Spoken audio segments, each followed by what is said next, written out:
ब्रह्म मुहूर्त के विषय में लोगों को जानकारी नहीं है कि ये क्यों महत्वपूर्ण है। लोग आलस्य कर जाते हैं ब्रह्म मुहूर्त में उठने से, पूजा पाठ करने से। मैं आपको बता दूं, ब्रह्म मुहूर्त में ही जितने साधक होते हैं, जो साधना करते हैं, उनको दर्शन होते हैं।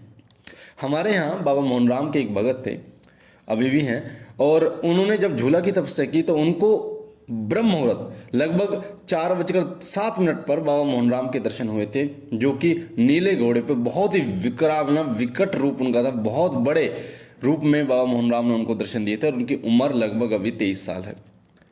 ब्रह्म मुहूर्त में ही आपको दर्शन होते हैं आपके इष्ट देव के। और मैं आपको बता दूं, ब्रह्म मुहूर्त में जो सपना आपको दिखाई देता है, वो सत्य होता है। आपको किसी देवी या देवता के दर्शन हो रहे हैं, आपको कोई देवी देवता कुछ प्रदान कर रहे हैं, आपको सवारी प्राप्त हो रही है, तो वो सत्य होता है। वो निकट भविष्य में आने वाला समय होता है जो कि सत्य होने वाला है। तो इसको कभी भी आपको ऐसा नहीं लेना कि ये आपका एक स्वप्न है। ये स्वप्न मात्र नहीं है, ये आपकी जो भविष्य में घटना घटने वाली है वो आपको दिखाई देती है। हमारे बड़े बुजुर्ग भी कहते हैं कि सुबह का जो सपना होता है वो सत्य होता है। वो जो सुबह का जो शब्द यानी अर्थ वो लेके चलते हैं, वो ब्रह्म मुहूर्त का लेके चलते हैं। ब्रह्म मुहूर्त में देव शक्तियाँ धरती पर आगमन करती हैं। जितने भी मंदिर होते हैं उन सभी मंदिरों के पट खुल जाते हैं ब्रह्म मुहूर्त में, और वहाँ पर देवीय शक्ति विराजमान होती है और पूजा पाठ शुरू होती है। और वहाँ पर की गई पूजा का फल आपको बहुत जल्दी प्राप्त होता है। वहाँ पर देवी शक्ति बहुत जल्दी जागृत होती है। हवन या मंत्र जाप अगर ब्रह्म मुहूर्त में किया जाए तो उसका फल अनंत मिलता है आपको, क्योंकि शक्तियाँ ब्रह्मांड ऊर्जा, जो ब्रह्मांड से ऊर्जा बरसती है धरती पर, वो आपके ब्रह्म मुहूर्त में ही बरसनी शुरू होती है। और उसी ऊर्जा को प्राप्त करने के लिए जितने साधक, जितने भगत होते हैं, वो ब्रह्म मुहूर्त में पूजा करते हैं। जब आप पूजा पाठ मंत्र जाप करना शुरू करते हैं तो आपकी ऊर्जा ब्रह्मांडीय ऊर्जा से मिल जाती है, और वो जो देवता हैं जो अपने लोक में विराजमान हैं उन तक आपकी बात पहुंचती है और वो खिंचे चले जाते हैं आपकी तरफ।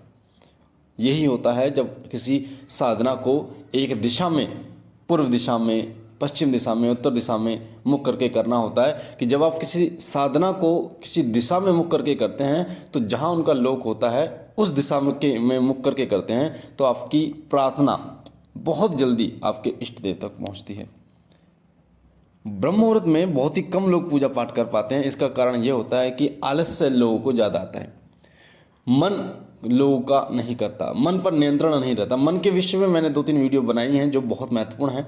मन कैसे आपको भटकाता है, कैसे मन को आप एकाग्र कर सकते हैं, और आपके मन, जो आपके मन में जब आप पूजा पाठ करते हैं तो आपके अंदर अश्लील विचार जो आते हैं, गंदे विचार जो आते हैं, वासनापूर्ण विचार जो आते हैं, वो जो मन लेके आता है उससे आपको पाप लगता है नहीं लगता, ये वीडियो भी मैंने आपको बता रखी है। साथ ही उस बता रखा है कि मन को कैसे आप नियंत्रण कर सकते हैं। अगर वो वीडियो आपने नहीं देखी तो चैनल पर वो वीडियो आपको मिलेगी, आप उस वीडियो को सुनिए और आपको बहुत अच्छी जानकारी प्राप्त होगी कि मन को कैसे नियंत्रण कर सकते हैं। जो लोग ये कहते हैं कि मेरा मन नहीं करता, पूजा करने को मन नहीं करता, या 10 मिनट बैठता हूँ दर्द होने लगते हैं, पैर मन नहीं करता, तो उन लोगों के लिए वो स्पेशल वो वीडियो है। तो ब्रह्म मुहूर्त का जो समय है जिसको अमृत बेला कहा गया है, अमृत बेला दोनों तरीके से कहा गया है। अमृत क्योंकि ब्रह्म मुहूर्त में वायु बिल्कुल शुद्ध होती है, वायु बहुत शुद्ध होती है, और वो शुद्ध वायु आपके शरीर में यानी आपके प्राण में जाकर शुद्धि प्रदान करती है। तो इसलिए अमृत बेला कहा गया। और साथ ही अमृत बेला इसलिए भी कहा गया है कि जो ऊर्जा होती है, ब्रह्मांडीय ऊर्जा जो होती है, ईश्वरीय ऊर्जा जो होती है, वो भी आपकी आत्मा में जाकर आपकी आत्मिक ऊर्जा को शुद्ध करती है, आपकी आत्मिक ऊर्जा को बढ़ाती है, ताकि आप तेजस्वी बनो, आपका ऑरा जो है वो और ज़्यादा मौजूद। मैं आपको बता दूं, जो लोग ब्रह्म मुहूर्त में उठते हैं, जिनकी आंखें स्वयं ब्रह्म मुहूर्त में खुल जाती हैं, उनका ऑरा अपने आप तेजस्वी बनता चला जाता है। उनका ऑरा अपने आप तेजस्वी बनता चला जाता है। आप ध्यान देना, जो लोग ब्रह्म मुहूर्त में उठते हैं, जिनकी आंखें ब्रह्म मुहूर्त में खुलती हैं, उनके शरीर में बहुत ही कम प्रेत बाधाएं प्रवेश करती हैं। प्रेत बाधाएं किनके शरीर में प्रवेश करते हैं? जिनका ऑरा बिल्कुल जीरो होता है। ऑरा जब आपका स्ट्रांग होता है, ऑरा का मतलब होता है जैसे मान लीजिए आग जल रही है, तो वो आग जो है वो आपका ऑरा है, कोई भी चीज़ जाएगी तो जल जाएगी उधर, या उस आग में प्रवेश नहीं कर पाएगी। आग आपके शरीर में एक ऐसा दरवाज़ा है जिस दरवाजे पर आग लगी हुई है, और उसमें जब कोई घुसने की कोशिश करेगा तो वो आग उसे भस्म कर देगी। तो वही होता है आपका ऑरा। जब आप अपने ऑरे को मंत्र जाप के द्वारा बढ़ा लेते हैं, ब्रह्मचार्य करके आप उस ऑरे को बढ़ा लेते हैं, ब्रह्म मुहूर्त में पूजा करके उठकर उस ऑरे को बढ़ा लेते हैं, तो कोई भी नकारात्मक शक्ति जब आपके शरीर में प्रवेश करने की कोशिश करती है तो वही ऑरा उसको एक गर्माहट लगती है, हीट लगती है उसको, और वो आने नहीं देता उसको। जिसका जितना ऑरा मजबूत होता है उतना ही वो प्रेत बाधाओं से सुरक्षित रहता है। बाकी जो लोग गलत कार्य करते हैं, अपने शरीर की ऊर्जा को व्यस्त करते हैं, व्यर्थ करते हैं, जो लोग पूजा पाठ नहीं करते, नास्तिक होते हैं, जो लोग गलत कार्य करते हैं, अपने शरीर को नाश करते हैं, अपने शरीर का जो गलत, जैसे दारू पीते हैं, तामसिक चीज़ों का परहेज, वो खाना, तामसिक चीज़ों को सेवन वो करते हैं, तो उनका ऑरा बिल्कुल ख़त्म होता है। उन लोगों के शरीर में प्रेत बाधाएँ सबसे ज़्यादा वास करती हैं। जो लोग सात्विक होते हैं, जो लोग ब्रह्म मुहूर्त में उठते हैं, जो लोग पूजा पाठ करते हैं, उनका ऑरा धीरे धीरे विकसित होना शुरू होता है, और उनके ऊपर जितने भी भूत प्रेत आदि होती है, नकारात्मक शक्तियों का प्रभाव नहीं। तो मैं आपको बता दूं, एक केस मेरे पास आया हुआ था जिनके पूरे परिवार में प्रेत बाधा यानी घुस चुकी थी। उनको उनके ऊपर तंत्र किया गया था, और जो तंत्र किया गया था, जो प्रेत आत्मा उनके शरीर में वास करती थी, वो उनके शरीर में आकर बोलती थी सवारी के रूप में। पर एक व्यक्ति ऐसा था उनके घर में, जो उनका बेटा था, वो पूजा पाठ करता था, उसके शरीर में अभी तक यानी 5-6 साल से वो इस परेशानी से जूझ रहे थे।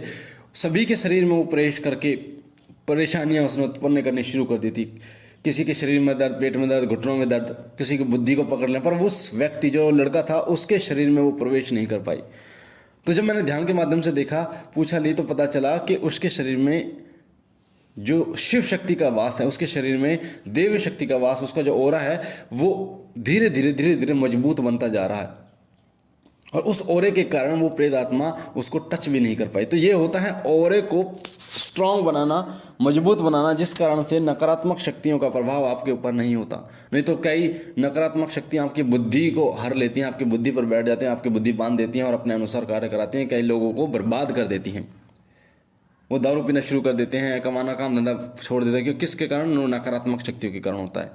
तो ब्रह्म मुहूर्त जो अमृत वेला का समय होता है, इस अमृत वेला में अगर आप पूजा पाठ भी नहीं करते, आप मात्र उठ जाते हैं, तो उठने के कारण ब्रह्मांडीय ऊर्जा आपको प्राप्त होती है, जो आपके ऑरे को धीरे धीरे विकसित करना शुरू कर देती है। तो ब्रह्म मुहूर्त में की गई पूजा से आपको कितना फल प्राप्त होगा, ये आप खुद समझ सकते हैं। तो जो लोग ब्रह्म मुहूर्त में पूजा करते हैं, उनका ऑरा इतना मजबूत हो जाता है कि मैं आपको बता नहीं सकता। उसमें कोई भी नकारात्मक शक्तियाँ कभी वास नहीं कर सकती, प्रवेश नहीं करती। और साथ ही वो धीरे धीरे वो ऑरा धीरे धीरे जैसे वो विकसित होता है, वैसे वैसे वो ब्रह्मांड ऊर्जा से कनेक्ट होता चला जाता है, और ईश्वरीय तत्व से वो कनेक्ट होता चला जाता है। फिर ईश्वरीय दर्शन आपको प्राप्त होते हैं। अधिकतर देवी देवता दर्शन आपको ब्रह्म मुहूर्त में देखते हैं, ध्यान रखना। अगर किसी को दर्शन हुए हैं, जो उनकी सेवा से प्रसन्न होकर किसी देवता ने दर्शन दिए सपने के माध्यम से, तो ब्रह्म मुहूर्त में ही दिए हैं। इस बात को आप आजमा लेना, आप देख लेना। तो इसलिए ब्रह्म मुहूर्त में पूजा जरूर करें, और ब्रह्म मुहूर्त में उठना अभी से ही शुरू कर दें, ताकि आपके ऑरा यानी ब्रह्म मुहूर्त में उठने से आपकी बहुत सारी परेशानियां तो ऐसे ही खत्म हो जाती हैं। शारीरिक रूप से आप मजबूत हो जाते हैं, शारीरिक रूप से आप शुद्ध हो जाते हैं, आत्मिक रूप से आप शुद्ध हो जाते हैं, नकारात्मक शक्तियाँ आपके शरीर में प्रवेश नहीं करती, आपकी पूजा पाठ आपके देवी देवता तक पहुँचने लगती है, ब्रह्मांड ऊर्जा से आप कनेक्ट हो जाते हैं, आपका ऑरा जो है धीरे धीरे बढ़ने लगता है, और आपको आपके देवी देवता जो आप उनको पूजते हैं, जिनकी आप पूजा करते हैं, उनके दर्शन आपको होने शुरू हो जाते हैं। तो ये थी ब्रह्म मुहूर्त के बारे में विशेष जानकारी। मुझे आशा है जानकारी आपको पसंद आई होगी। अगर आप पहली बार हमारे चैनल पर हैं तो वीडियो के नीचे जो लाल कलर का बटन है सब्सक्राइब का, उसे दबा के चैनल को सब्सक्राइब कीजिए, बेल आइकन को दबाइए, घंटे के निशान को, ताकि जो जानकारी हम डालें वो सबसे पहले आपको प्राप्त हो। लाइक कीजिए, शेयर कीजिए और बहनों और भाइयों तक, ताकि और लोगों तक ये जानकारी पहुंचे और लोग भी इस जानकारी का फ़ायदा उठा सकें। लाइक कीजिए, शेयर कीजिए, ताकि और लोगों तक ये महत्वपूर्ण जानकारी पहुंच पाए। बाबा भोलेनाथ से मैं विनती करता हूं कि बाबा आप पर कृपा करें, आपके घर पर कृपा करें, आपकी झोली सदैव भरते रहे। हम मिलते हैं एक नई जानकारी के साथ, तब तक के लिए ओम नमः शिवाय, ओम नमः शिवाय, ओम नमः।